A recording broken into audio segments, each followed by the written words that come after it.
Bururi wa Kenya matuko-ini ma ica ikuhi ukoretwo ukihura biacara na bururi wa China na njira nene, kuria Kenya ikombete gicunji kia 70 kia mathirĩ maria iri namo, na Onjoria nini kuma Kenya magiiraga mirigo China na guuka kwendia guuku bururi-ini. Turutaga kuria Guangzhou. Tuipataga bururi wa China tauni itago yu. Okay, tuge rimwe ni thia kwa mwaka ni nguthie kindu maita meri kurigana uria biacara ikarite.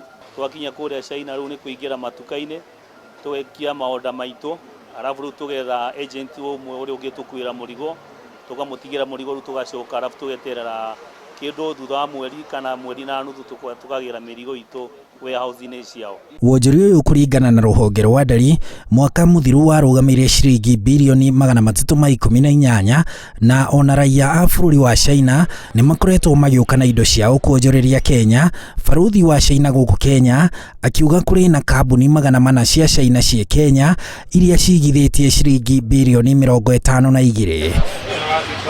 Wonjoria uyu gatagati ka mabururi maya meri riu niguo uri hatika-ini kuumana na gututhuka kwa murimu wa corona bururi-ini wa China uria uratambio na njira ya riera, na riu Onjoria ni maretigira guthie kugira mirigo kuo. Ni kurehete thina tondu gutirathiika ni undu wa murimu ucio uretwo coronavirus.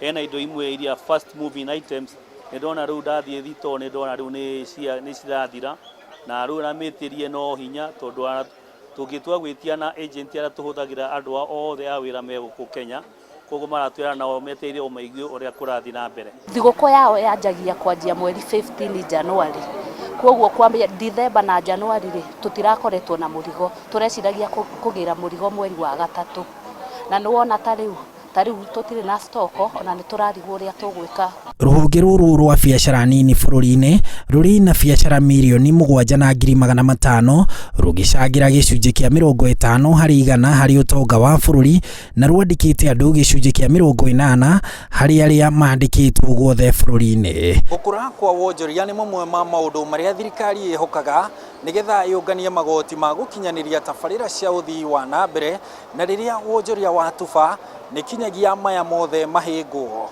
Handu-ini ha Inooro TV kuma guku Nairobi, njitagwo Harun Njoroge wa Maina.